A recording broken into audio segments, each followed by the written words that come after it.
Celtic have got many good Scottish Cup memories. Of course, Tom Rogic's late winner, ironically 5 years ago today, Tom Rogic signed for Celtic.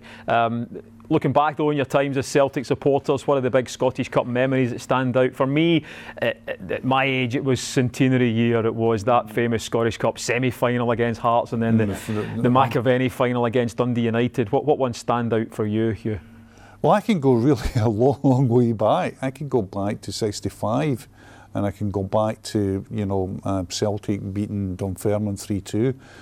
Billy McNeil scoring for a Charlie Gallagher corner in the last minute. Which was the start of it, wasn't it? And I was looking at that game really, really fondly, because Celtic were by no means favourites that day. Celtic had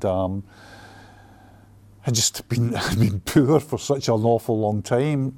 Jockstein had come along. There was an air of hope about the whole expedition. You know, there was an air of that he could bring something to the club, and that was proof that he did in the manner of victory as well. Well, a last-minute goal, or near the end of the match goal, Charlie Gallagher cross. The other one I would say as well would be George Conley in '69. Would it be? My dad's told me about that one. Which was another Steen thing, which was unbelievable to people of a certain age. Supporters who were watching this might not know how good George Conley was. George Conley was one of the greats of Celtic. He was an astonishing player. He was so good that he was like a Beckenbauer at the back. That good. I'm putting him. He was fantastic. But that day, Jockstein played him outside right, and people say, "What?" And he did. He played him wide on the right because he knew he could disturb John Gregg.